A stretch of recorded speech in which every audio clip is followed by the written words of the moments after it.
What's going on, everybody? Welcome back. On this episode of Terp Trends, I sit down with Omar Salem, founder of Clear Nation Terpenes and co-founder of Salem Scientific. From supplying top-tier extraction equipment to formulating precise terpene blends, Omar has dedicated his career to evaluating the cannabis space through innovation and education. We dive into how his background in lab science and equipment design with Salem Scientific evolved into a mission-driven approach with Clear Nation, where education, compliance, and clean inputs are the heart of every terpene profile. Whether you're an extractor, formulator, or just passionate about cannabis-based science, this episode brings value, insights into how terpenes can shape the future of cannabis. This is Terp Trends. Let's dive in. Thanks for having me on, Adam. I appreciate the time. Yeah. So Omar, some people that aren't familiar with yourself, what's a good way to explain what you do? Yeah, thanks. I have kind of an interesting role in this. Again, my name is Omar Salem, founder of Salem Scientific down here in Orange County, California. Salem Scientific started as education and equipment. We were the first to do what we called clear classes, which was distillation education classes. We started those way back when Oregon first came online. We used to pack everything up and go Airbnb house and host about 10 to 15 people and do these pretty cool fractional distillation classes. We would start from scratch, bringing material in, doing a quick ethanol wash. We had the rotovap in there doing the solvent recovery, and then we would put it all into a short path.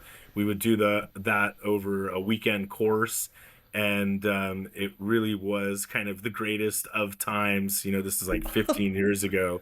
Right. Yeah, at the very beginning. I'm sure you'll have some listeners that'll chime in that were in some of those first classes.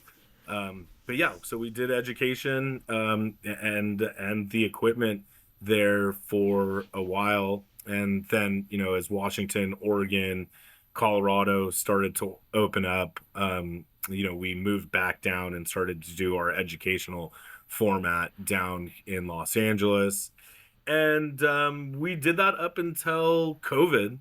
And then kind of why, we did clear class, so fractional distillation class, pesticide remediation, crystal class is what we called it. So definitely a lot of education, probably hosted over 300 different educational courses, classes on fractional distillation. And of course, we were the first to provide equipment into the community. At that time, it was impossible without a DEA license to get a lot of that equipment.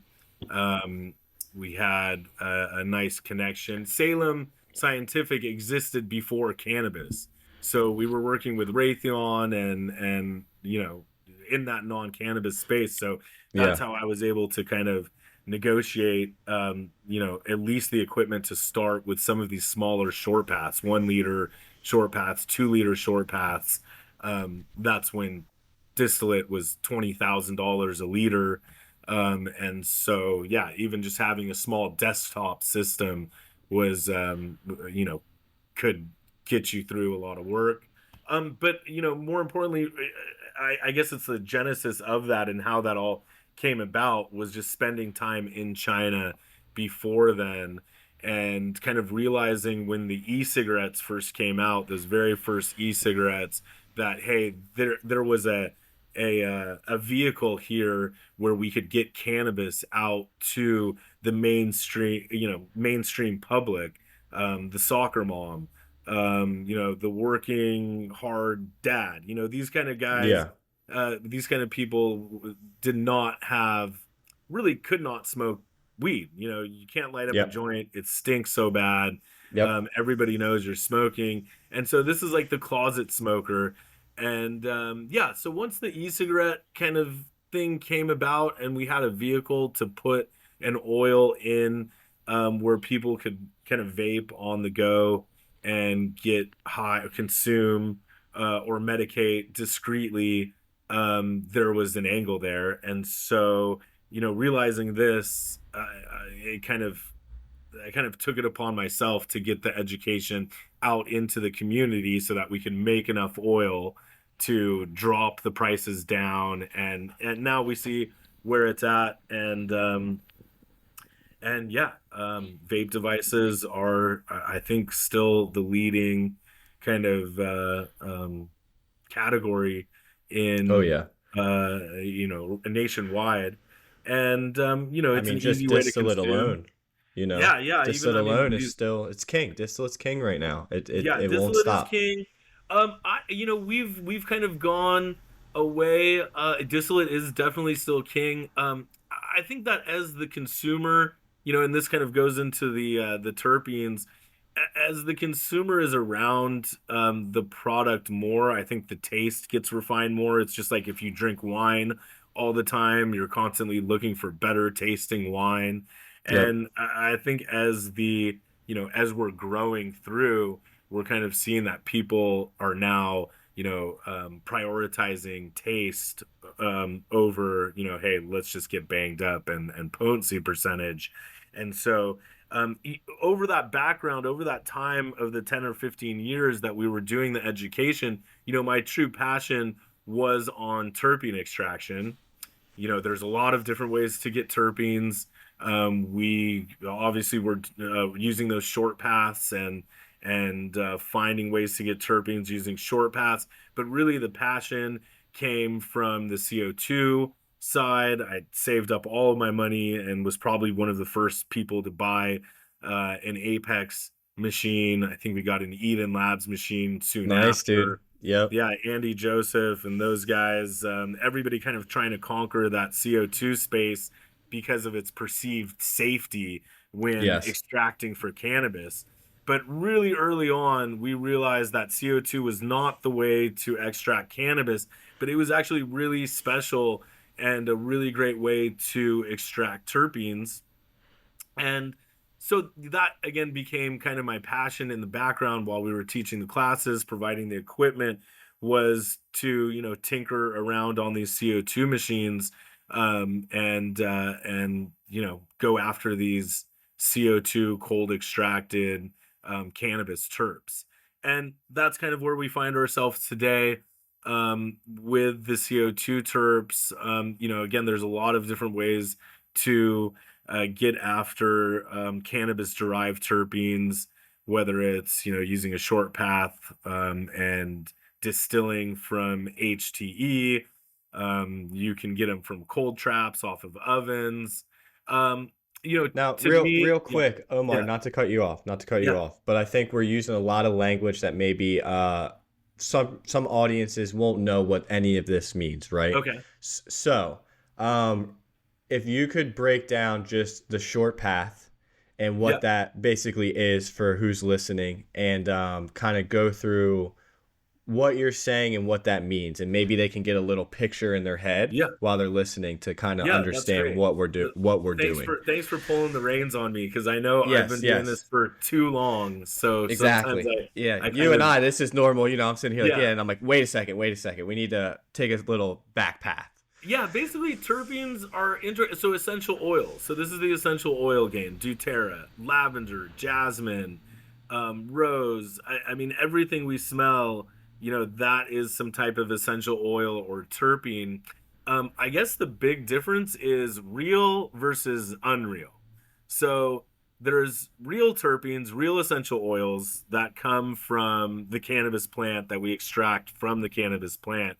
There's also something that we call botanical terpenes, or botanical essential oils, which are fake terpenes. There's or fake essential oils, imitation, lab made.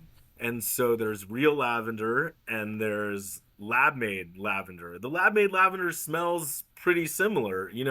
For those people that go in Bed Bath and Beyond, and you're smelling a bar of soap that smells like a rose, but that's an artificial rose flavor. So there's these worlds in terpenes, when you're hitting a great bubblegum flavor distillate pen, that flavoring in there is an artificial flavor. It's not, it didn't come from the cannabis plant. And so it's really important to kind of distinguish between those two worlds. Um, a lot of people, Adam, will say, hey, what is the difference, um, between, the artificial, which of course we know if it's artificial, it's going to cost a lot less. It's easier to produce. Um, and there is a dramatic difference in effect in how we use the essential oil. But that's really the education that we have going forward. That's why I love your show, is really, talking about kind of these different ways and really these different products here. And so that's really, I think, where we're at, is artificial lab made terpenes versus real terpenes.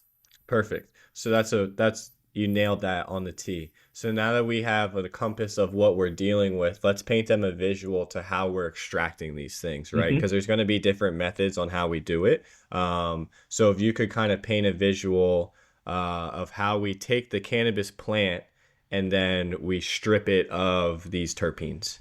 Yeah, so at the very initial point, so there's, the most popular way to get real terpenes from any plant, whether it's cannabis or jasmine, lavender, is steam distillation. So that's kind of the ancient way. You see those kind of copper urns, and you're putting the material in, and you're boiling water or creating steam and heat, and that steam will and water will carry the light essential oils over, and that is the one way of getting essential oils or terpenes at today, is using steam distillation. um I don't like it, and if you are boiling or cooking broccoli, steaming broccoli in your home, the whole house smells like broccoli. That's kind of the easiest way to comprehend that. Um, we don't like, or I don't like steam distillation, because when you add that much heat into the process, you end up just like, you smell broccoli in your house, and if you did it with weed, it would smell like, weed in your house. You end up blowing off, or that heat ends up removing a lot of those volatile compounds, things we call monoterpenes and sequiterpenes, and there's just all these light, just delicate notes that are just blasted and going up into the air, and there's no way to capture them, because again, you're using heat in the process, and they're just kind of boiling off and escaping. And so when you do the lab tests, and you do lab tests on steam distillation, you'll see that there's predominantly, four or five compounds, terpenes, that stay um, in the oil, that provide Wow. the smell.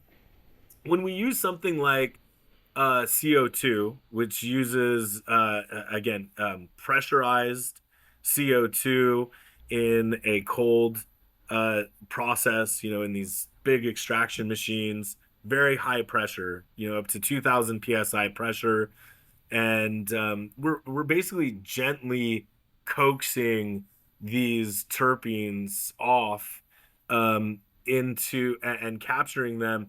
And when we do the tests on these CO2 terpenes, you'll see that there's hundreds of different molecules that come across, as we preserve those terpenes in a cold process. You'll see that when you're using a cold trap, on, fresh frozen material, anytime there's a cold process. And that's what people like about rosin, right? Rosin is that raw plant.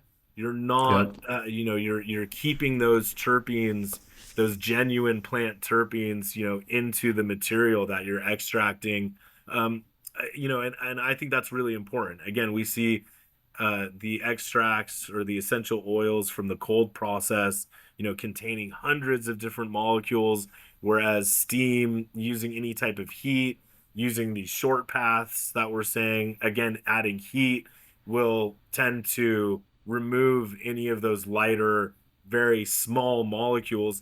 A lot of these molecules in the weed plant, we don't even know what those compounds or molecules are. There's literally hundreds of them. So yeah, it's pretty neat. When you step into your backyard and you smell a rose, you're not just smelling one molecule that smells like a rose. You're smelling hundreds of different molecules that together make up the smell of this rose. Same Yeah. thing with weed. Weed has the most. I mean, if you're walking down the street and you smell, you're just smelling the air, you can always smell a weed plant, miles away from where you are. You can smell rose pretty far, lavender you can smell pretty Yeah. far, but if you're walking by a weed plant, Cannabis. you can really smell that. And the reason is because of all of these different molecules, many that we do not know about are comprised to make that smell.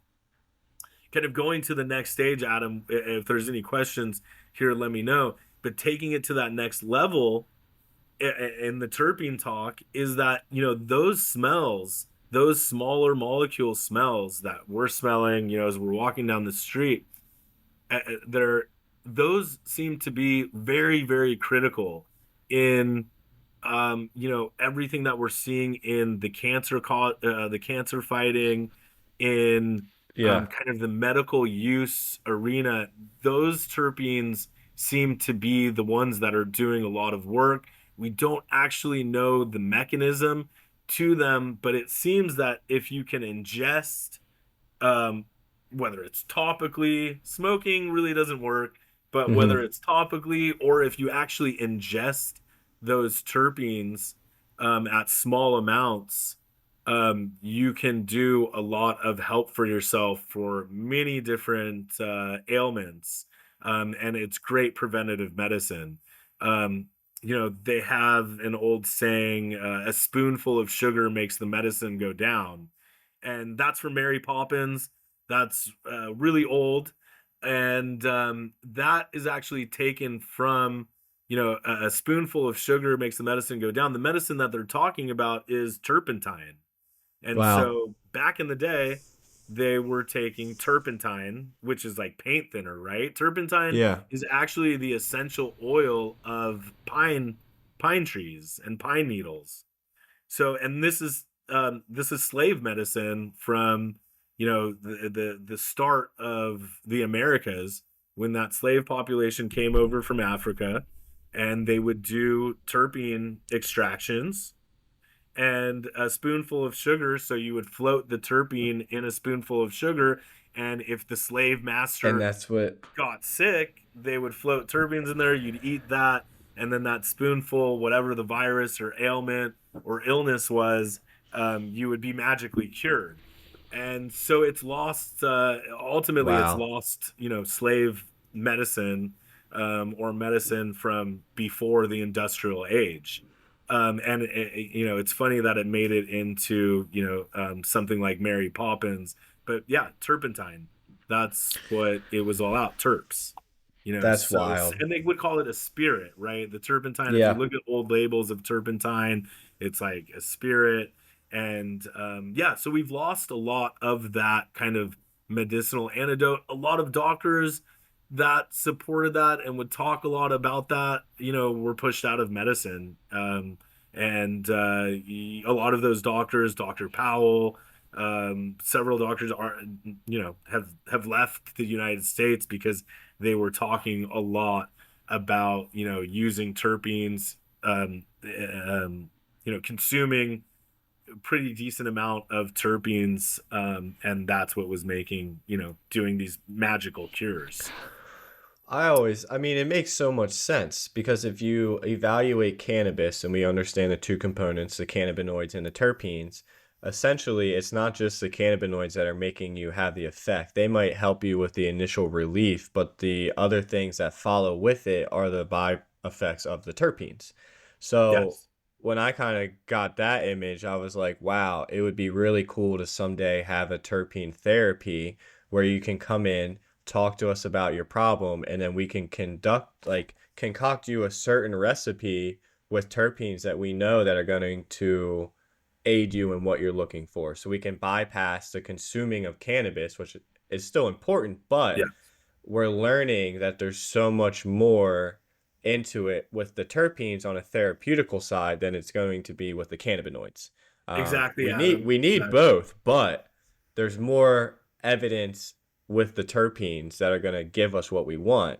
So it's cool to hear, you know, you're diving Yeah, into that. and I picked that up from living in China as well. You know, you go to the Chinese doctor, and you know if you have an ailment, stomach issue, lung issue, you go to the Chinese doctor, and he's gonna make you about 7 or 8 tea bags, you know, full of different herbs and spices, and he's gonna tell you to go home and make a tea. Use this tea bag, make a tea.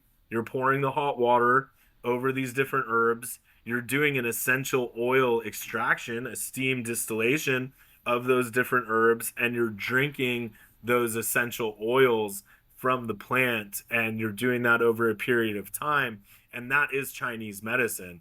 I was always referring this as Chinese medicine 2.0 because now we have this technology, the CO2 technology, to create to make these terpenes that are just terpenes. We can split them away from the cannabinoid, and you can ingest those and do the same things that Chinese medicine is doing using hot water and making tea.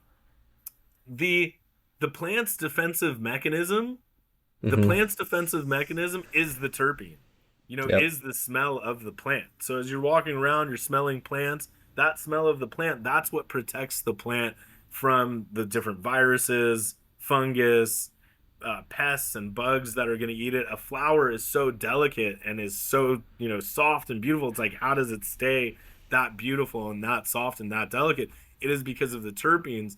The idea is if you can get those terpenes in your body, you can adopt the plant's defense mechanism as your own.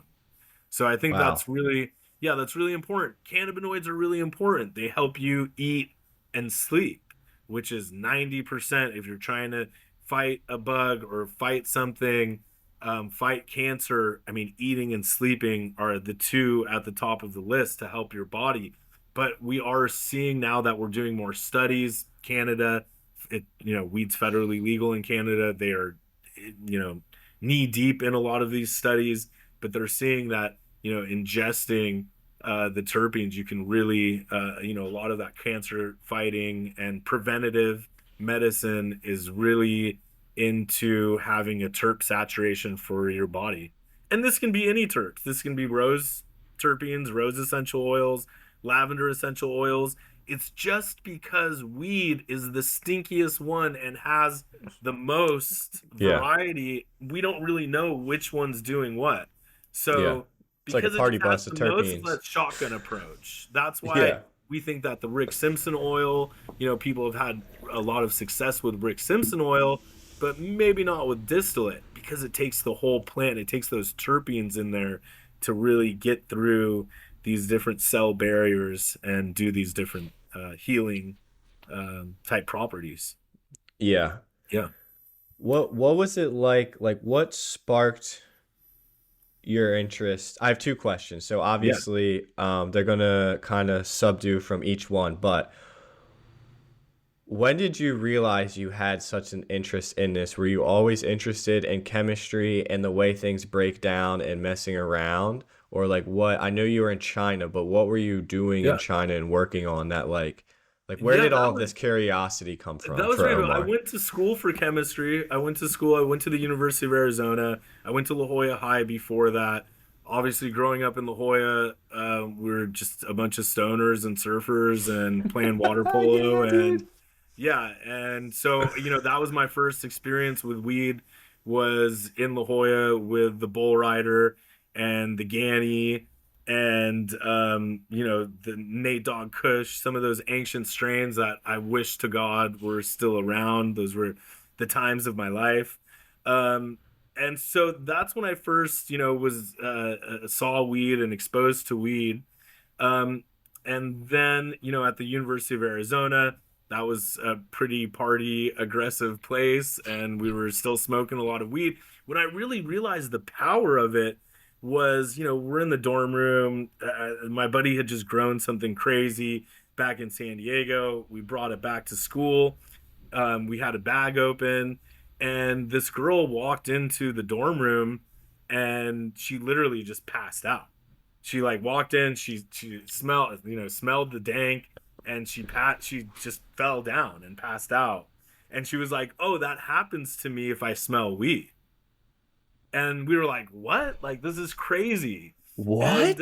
I know, it's really With like crazy. no And that's smoke in the air? Like it no, wasn't no, like no, it no was just smoke. open bag. We're in the dorm Just room. We were just like hiding, like opening a bag, and she just passed just out. And that's when I really evaporating terps. realized, yeah, that just from terps, just from just smelling the terps. And people, this still is the case with a lot of people, but I really realized, like, oh man, that is really, really powerful stuff.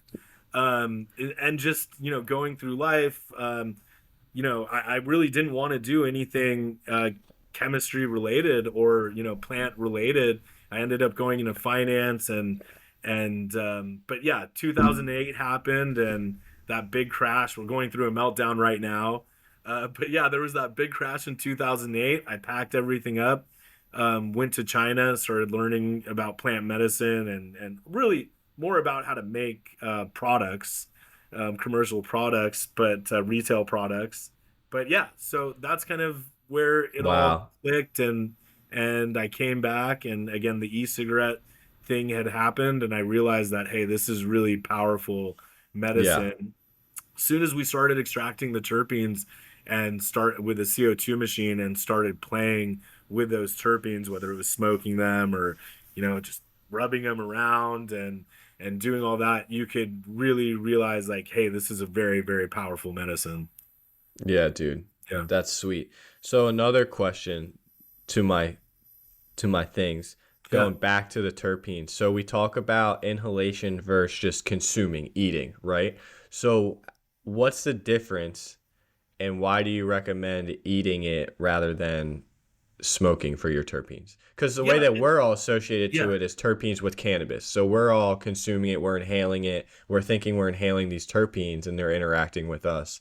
What does that, what's the real facts with all of that? Yeah, yeah. So it's interesting. I lived in New York for a couple years. When we were living there, we used to, buy weed from the Jamaicans. They had that Jamaican haze. They Yep, the were always haze. standing on the corner. That stuff was amazing, by the way. I don't know where it's at these days, but yeah, they were always, anytime before they would sesh up, they were always eating oranges, always eating mangoes. I mean, it's just, and it's still a tradition in Jamaica. You're always eating something with high terpenes, just ripping that zest of a peel and inhaling those terpenes in there, and consuming. You get so much higher, right? Your high is just so much increased if you do that. If you just eat a mango or an Yeah. That's orange, what they say, you, the mango yeah, just the theory. myrcene. It's just because you're getting a load of terpenes in your body. And so it's the same thing. If I have some terpenes and I take a little sip of some cannabis terpenes and I wait, a couple minutes, wow, you get annihilated. You can, if you eat terpenes, When you say sip a little cannabis terpenes, what do you mean yeah, by that? yeah. You can literally, just like that spoonful of sugar makes the medicine go down, you can sip a CDT. I eat personally, I eat about a teaspoon of cannabis derived terpenes, of my CO2 terpenes, about every 10 days. I've Yeah. found is where I get my cannabis saturation. This episode is brought to you by Waddle, the world's fastest and easiest way to review and track your medicinal cannabis products. Waddle offers batch-specific reviews, so you'll know what to stash or what to trash. It's exclusively available for Pennsylvania medical cannabis patients.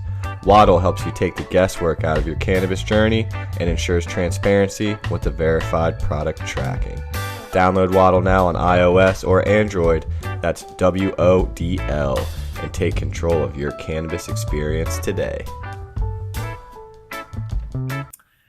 And I notice, I know this might sound a little weird. I notice if I've gone a little overboard, or if I'm at a full saturation, I get maybe a little eye flutter.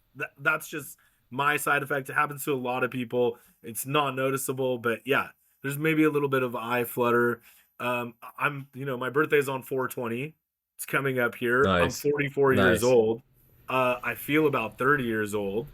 So I know as a testament to for myself, it's giving me a lot of vitality and energy as I go through. Very rarely have I been sick. Very rarely do I get a cold.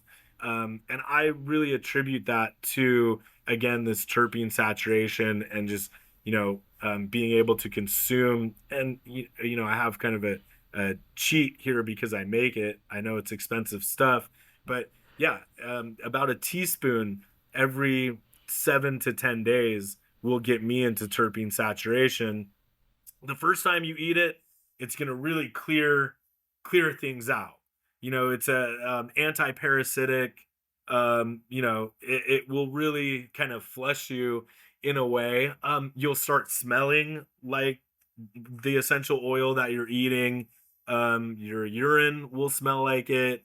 Even when you go to the bathroom, that will smell like it. And that is a testament to how small these um, these molecules in the terpenes are, and they can go everywhere throughout your body. Again, we don't really know the mechanics of what they're doing in there. What we think is happening is, these molecules are so small, they're able to work at an intracellular level and kind of tell the cell, uh, allow the cells to recognize who they are. And, if a cell is bad and needs to, kick the bucket or get removed, it will be able to recognize that.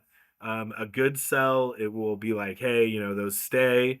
And it seems to affect the recognition, how the cells recognize each other. And that's how we think it is beating up on cancer. Is it's allowing normal healthy cells to recognize that, hey, that's not a healthy cell, let's get him out of here. Yeah. Yeah. Yeah, these studies that we're finding on cancer and how they're revitalizing cells and going after them is kind of wild. Yeah. Um, So when you are consuming this concoction of terpenes, the only thing that I ever had in my head that I've seen was BC Bubbleman visited his friend, and his friend had a bunch of limonene that he then put into like I want to say like a CO2 drink dispenser. He put some carbonation in it, Yeah. and they drank it. And that Yeah. was like years ago. Yeah. He Yeah. made Yeah. like a lemonade martini is what I called, and that's what sparked my terpene therapy Yeah. idea. So when are you taking just one terpene, or do you have a mixture of ones that you like?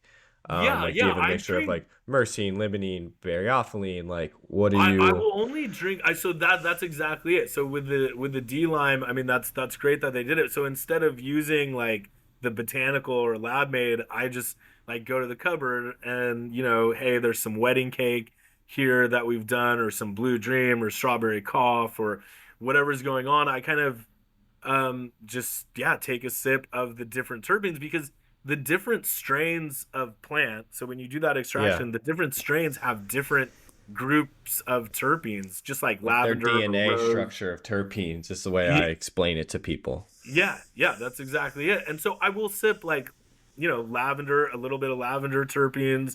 I make this lavender terpene for these nuns in Tehachapi, California. They let me on their property and they have this French grown lavender. And so once a year, I go in there and do a CO2 extract for them and give them the essential oils. They make soaps out of it and all their different products. But I like sipping that holy lavender, we call it, because the nuns just sit there and pray all day. And so I think that one is a special terpene extract that we have here. But yeah, I'm non-discriminant. I sip on them all, because again, we don't know which one is, what terpene or what molecule is really doing what. So I think it's important to have a variety of terpenes in there. But yeah, I've turned some people onto it, and if they follow the program, by week 3 or 4, you will The feel, program. yeah, we You call have it, you have a whole program. I have a full whole program for it. I know it's such a weird thing. I mean, the stuff tastes like soap, so it's Oh, hard to really? get. Well, I mean, terpenes, like think about what a terpene would taste like a pure, CDT Yeah, terpene. They're just yeah, usually it's too expensive.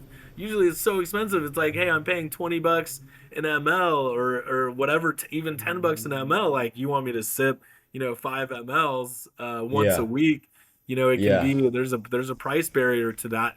That's why that price barrier has been my constant battle in the cannabinoid world. I'm Oh, it's always everyone's crashing battle in markets. the cannabinoid Yeah, I world. mean, I'm always trying to crash markets. People don't like me for that. People don't like me because of the education. People, when I was doing education, would try to, buy the class out, would try to buy me out, stop that education. But yeah, the whole point was to always crash markets, crash prices.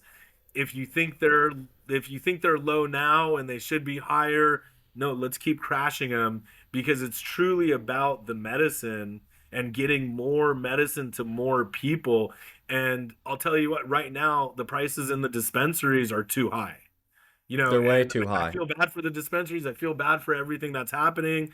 You got Catalyst and Elliot screaming about taxes. He's not wrong. Taxes are prohibitive as well. But again, I just my everyday mission is to crash the price and to make this medicine more available to more people. Well, the bottom line with cannabis that people just need to understand is it's a community plant. This plant isn't for profit. This plant Yeah, wasn't put here for all of us to make money off of. It's great that we can, but the true essence of this plant is not for greed.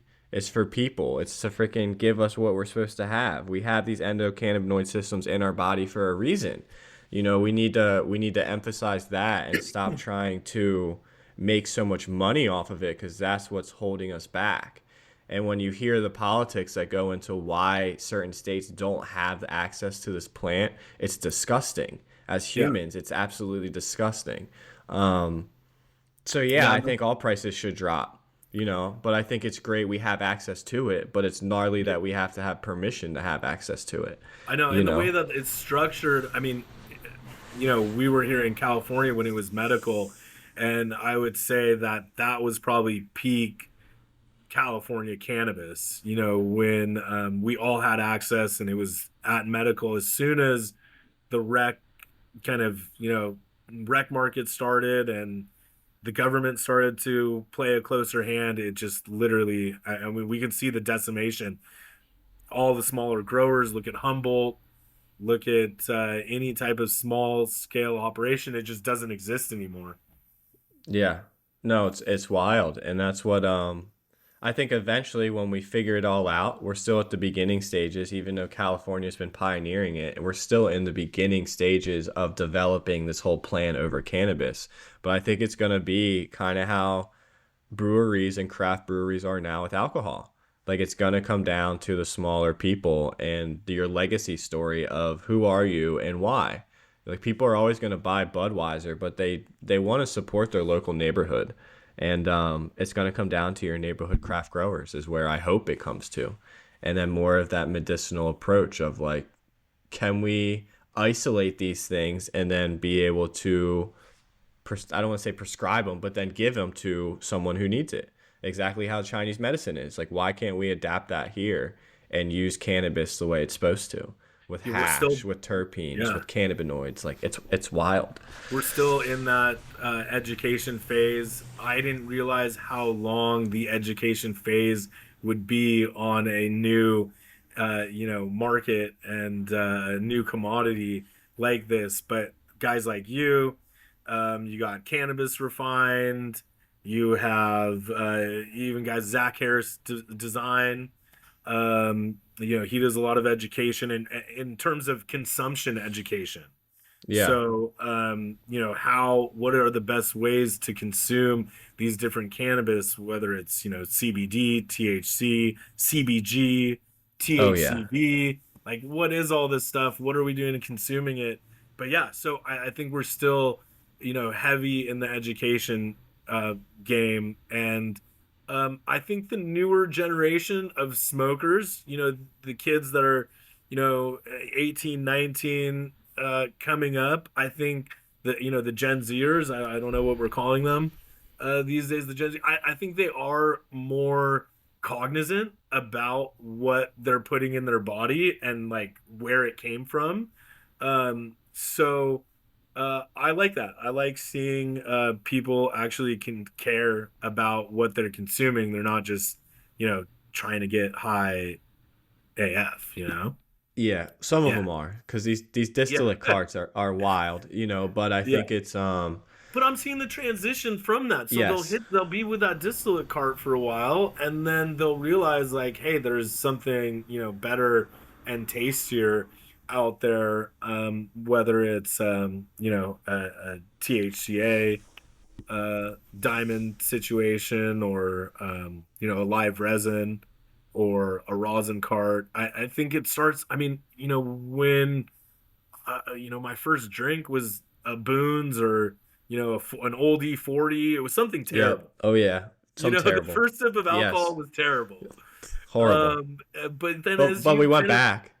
yeah, That's the crazy thing with alcohol. We all yeah, went back even after the bad nights. But you do yeah, develop that taste, that yeah, refined taste. yeah, you care a little bit more. You realize like, hey, if I drink this top shelf tequila, I might not be as hungover as Yeah. I was on the Smirnoff. Yeah. What's Omar's favorite way of consumption? I do it all, man. I do it all. It depends on the moment. I still, have a place in my heart for the flower and the plant. So, I love a good pre-roll. I mean, anytime someone rolls something for you, that's pretty good too. It's tough to Yeah. find good flower these days.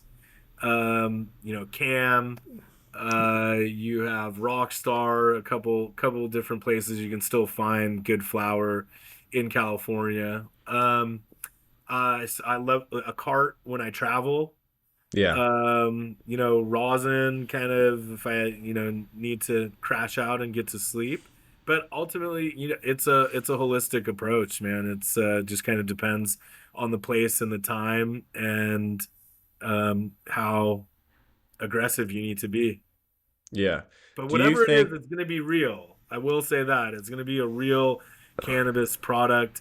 I mean, I know that they've outlawed, California metric, uh, and the state has outlawed kind of artificial, or this fruit flavor type yeah. situations. But of course, there's no enforcement on that yet, and that still seems to be kind of the most popular stuff that's out there: the strawberries, the grapes, the bananas. So yeah, there.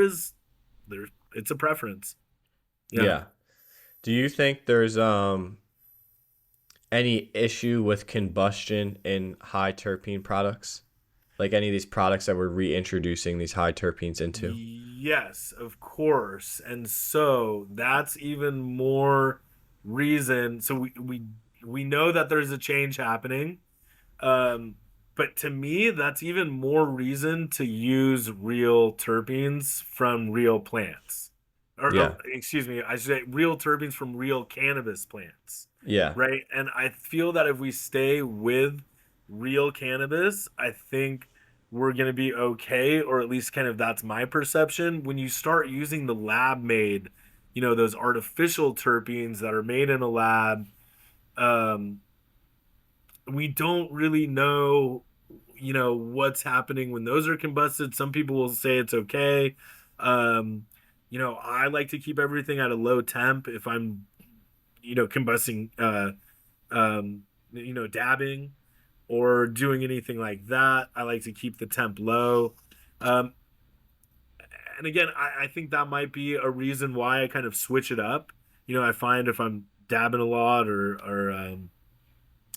hitting the cart a lot, I'll Yeah. kind of get a little bit of irritation maybe, and I'll Yeah. switch over to flour for a little bit. I think that might be the way, but that's a valid question, and it's something that a lot of people have been talking about, because now we've all been dabbing for we've all been dabbing for 10 years plus now, Yeah. medicating, whatever, consuming for a long period of time. And yeah, I mean, that just hasn't existed in history before because we all just kind of found distillate um, Yeah. 10, 15 years ago. So, Yeah. and the concentrate game. So, yeah, I think it's huge. I think studies to be done on that. I think it's, yeah. And that's why I think it's important to kind of switch medication, switch ways of medication up. On and off. Um, Yeah. yeah, yeah, we need more research. Yeah, I have a theory because so I developed, now I don't coin it, I don't wear it, but I've been diagnosed with it, this CHS, right? This cannabinoid hyperemesis Hmm. syndrome. I've been admitted to the hospital 3 times, stayed overnight for multiple days, and they say it's caused by cannabis. So there's something in my system where I can consume cannabinoids and terpenes, so cannabis, and it gets to a point where I explain it where I think it's turning it into a toxin and it just purges my body. It just needs to get whatever it's receiving out. And it happens randomly. Um, and when I started to experience these episodes, it was when Pennsylvania market just opened up for medical and we were getting concentrates. So we were getting a lot of these live resins, these diamonds, hydrocarbon concentrates that were reintroducing terpenes. For a while, Pennsylvania was allowed to use any terpenes. They weren't designated to strictly cannabis. Now it's strictly cannabis. Um, and I don't know, before I was using these products, I was mostly dabbing or smoking like a bubble hash or something like that. And then these new high terpene products came to market, and I'm consuming these live resin cartridges on the regular, these diamonds on the regular, and then I get this sickness. And I'm curious because it would make sense that my body is maybe reacting differently with terpenes Hmm. rather than cannabinoids. And maybe that has to go with combustion rather than consuming. So, what do you think the question would be around that when smoking these higher terpene products? Do you think that would be a possibility? I mean, obviously, everybody's body interacts differently with these things, and to think that cannabis wouldn't have a bad effect would just be naive. But it shows that we just need more understanding of what it is. What do you think that could be with terpenes, Yeah, it's very combustion, interesting. consumption, everything like Yeah, that? I've never seen with terpenes. You know, it's really interesting. People can be allergic to plants or have hay fever, um, Yep. or even a severe allergic reaction to cannabis. A lot of people have that to fresh cannabis. But with these Yeah. terpenes, and again, I think it's because of the endocannabinoid system. I've never seen anybody have an allergic outbreak, to even a topical terpene Yeah. presentation. And consuming terpenes, I've never seen anybody have a bad reaction or an allergic reaction to any of these essential oils. What I have seen are bad reactions to those lab derived, those lab made terpenes, those, the ones that taste like grape or strawberry or banana. And, a lot of that is because I believe those terpenes, how they're sourced and how they're made, even in the lab world, are not designed to be smoked. They Yeah. were designed to be in a candle or, to be some flavoring in some bubble gum or something and, be consumed that way. So I think that something does happen when you smoke. I mean, and it's horrible. Once, I mean, if I can spot a fake terpene or a lab made terpene anywhere. Yeah. Um, if I even smell it now, definitely if I taste it, I can feel it immediately.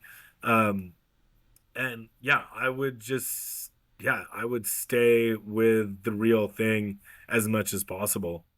Yeah. Yeah.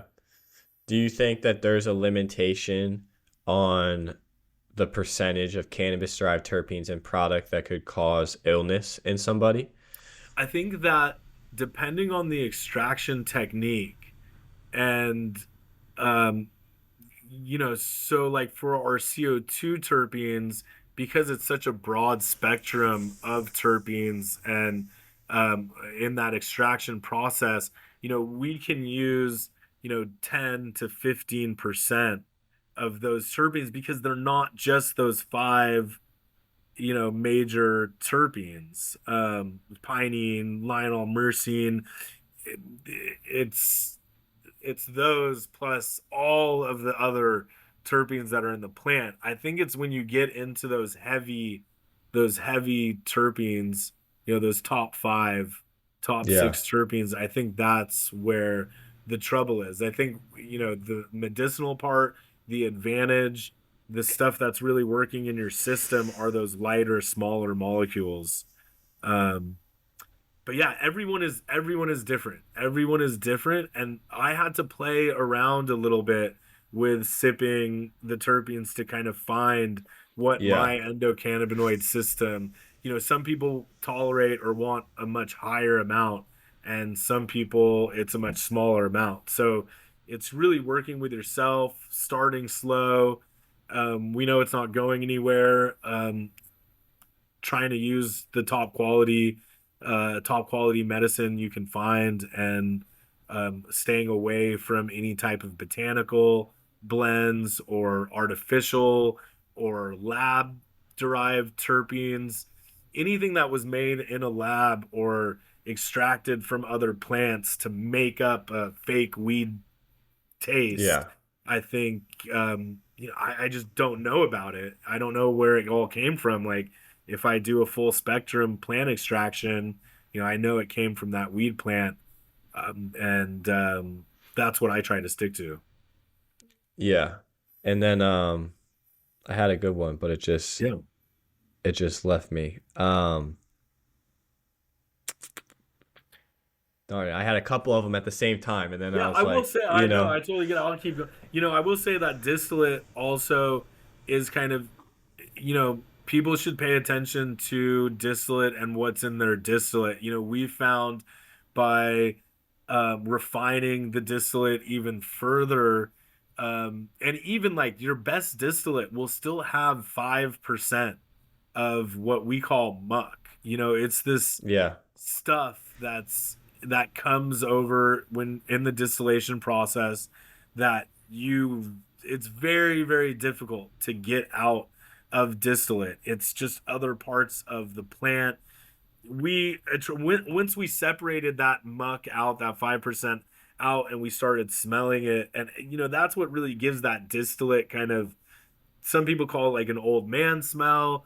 Some people call it like if you leave like a towel in your car yeah, like a musky for a couple hockey days, bag like smell. musty, Yeah, musky, weedy, danky kind of.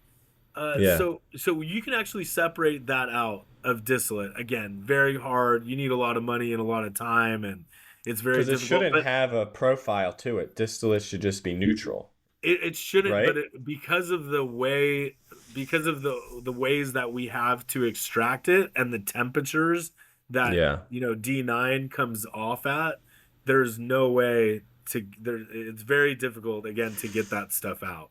And again, there's a yeah. 5% to 10%, we call it a muck.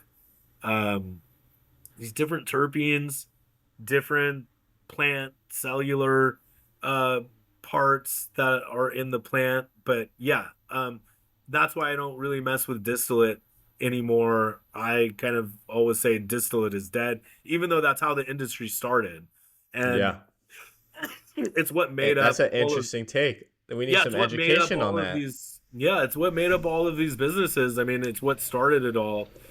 Distillate was a method, again, was a vehicle to get it out to all of those people who weren't going to smoke flower Yeah. and couldn't smell like it. And so distillate did that. And now, as we played with distillate, like, I won't smoke distillate because I know that it has that muck in there. Yep. Um, and that will change. Like if people are experiencing some negative comment and they're smoking distillate a lot, stop smoking distillate pens, move on Yeah. to a live resin or a rosin cart or What do something. you And think that muck could do? that muck is just so, when I take it out, when we take it out, I wish I had a jar to show you. It's just, even though the starting, before you purified it is so pure, and you're like, how could there be something mucky in there? When we get it and just smell it, it's just the worst. It's Yeah. just the worst part of the plant, and you just know that it's, you know, you're like, oh man, that is that stuff that I've been smoking and coughing up. It's Interesting. just nasty stuff.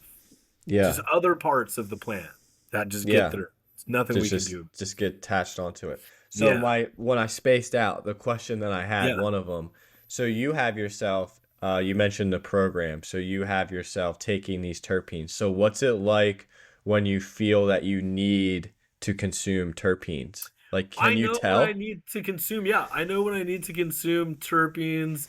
Um, maybe the sleep cycle will change a little bit, but also when I consume, remember at the beginning, or at one point we were talking about the Jamaicans eating the The mangoes or man, eating the yeah. oranges. I'll know when I consume that, like, I'm just not getting like that full punch. And so if I take a sip of terpenes, then I mean, I'll send you some terpenes, Adam, and you can take some I'm so sips. curious, dude. Yeah. But you really go next level if you have that terpene saturation in your body. Yeah, I call it Superman. You get that Superman effect. It's really, Yeah. really Well, I'm alert. curious. There would be a great study with me and the whole consumption breakdown of what I'm dealing with. Where is it cannabinoids or is it terpenes that affect me? Yeah, Like what is it? Because we need to know. Because I'm not the only person dealing with this. So as a community, it would be interesting to see someone like me diagnosed with CHS, what that would do. Because I don't think like me, like you just saw me, I mostly smoke rosin or bubble hash. And I'm fine. I can stick to certain things and I'm fine. It was those hydrocarbons with those higher terpenes that I was experiencing these episodes with, you know. So because the it's hydrocarbon, interesting. it has a lot in a hydrocarbon extraction. It will pull. We call it mother liqueur in the hydrocarbon when we're separating, the crystals from the terpenes. Yeah, It has it has the most of the muck. yeah, Like, if you're talking about extraction process, and people will know that, or some of our extractors that are following us will know that if you that HTE, as they call it, the high terpene extraction after that hydrocarbon process, um, that only, that HTE will only have, max 10 to 15% for them. yeah, So it's like, well, yeah. what is all of that other cannabinoid? What is all that other stuff that's in there when you're dabbing these live resins, or these dinosaur eggs, or whatever people are calling Two. them? It's like, what is all of that other stuff in there? And that to me is what I'm trying to get out as much as possible. I just want pure cannabinoid and pure terpenes.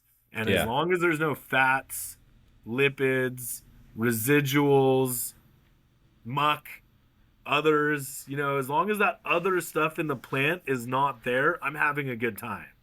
When that other stuff that's in the plant yeah. is there, I'm not having a good time.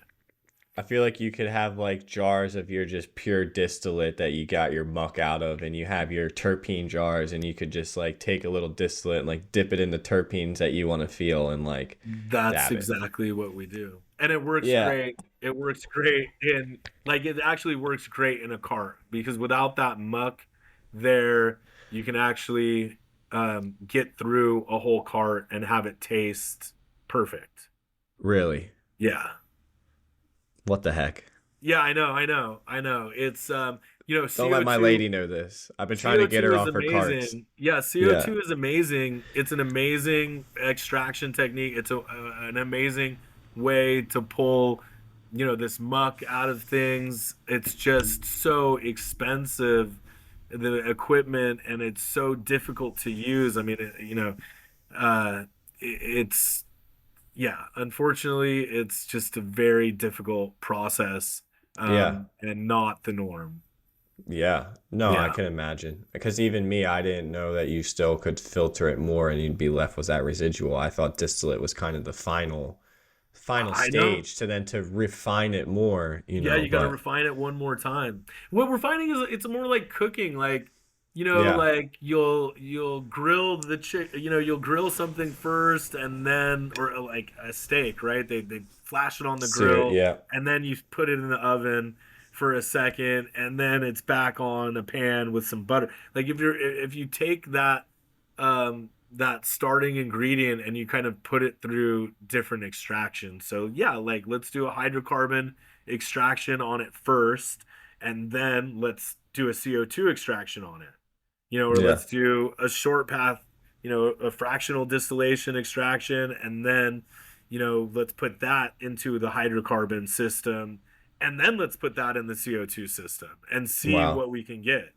Hey, let's squish it in our rosin press after we take it out of the CO2. So what we're seeing is now multiple extraction techniques, to achieve a goal that you want. Yeah. Yeah. Omar, what's on the horizon for you guys? Man, we're just gonna try to survive this tax hike in California. We're gonna keep making Would you terpenes. relocate? Um, I mean, there's all these MSOs and everything that's going up. I mean, this is where all the material's at in the end, so it'll be difficult to relocate. But I don't know what's going to happen, man. We'll see if Trump makes any moves. We'll see what happens on Farm Bill. Yeah, Everybody's kind cuz of holding their that's up breath. for when's that up? It seems like it's This year, up all next the time. year? Then Yeah, well they have it to seems rewrite like it, right? It's every Yeah, it 8 seems like years they it's up rewrite the every bill. 6 months, and nobody ever Okay. makes a decision on how it's going to go. But Yeah, I know I we was need just to get talking to more my buddy medicine to about more that. people. Yeah, Yeah. Yeah. Yeah, we were yeah, just talking about that because I was asking him, are you renewing your permit for PA? Because he has a processing permit and then we had a grower's permit. I did a lot of hemp in PA. And he was like, I don't know. It's up for renegotiation. We'll figure out what that means. yeah. So who knows? I mean, Who knows? they kind of realized what they did with the way they wrote this bill and how it ended up at the end. So maybe whatever. But hey, I think Yeah. it's cool. Either way, we're in it for the. I've always been in it for the medicinal part of the Yeah. plant and how it can help people and how it can heal people. And if anyone wants any information on, how to eat these terpenes and how to consume them, and again, there's other sources of terpenes I can point you to. It doesn't have to be cannabis. It can be different essential oils. And so, yeah, if anyone reaches out to you, let me know, and we can get them on the terp diet. And yeah, it really Yeah. works. It really Yeah, I think works. so. And how can people get a hold of you then? You can get a hold of me at Clear Nation on Instagram, Clear Nation Terpenes, Salem Scientific. You can do a quick Google on that. Again, Omar Salem. I'm pretty easy to find online, and yeah, definitely feel free to reach out always. Sweet. Sweet. Omar, my man. Thank you for your time, brother. Adam, I appreciate it. Thank you so much. Yeah. We'll speak again. Yeah. Give it 1 second. Yeah.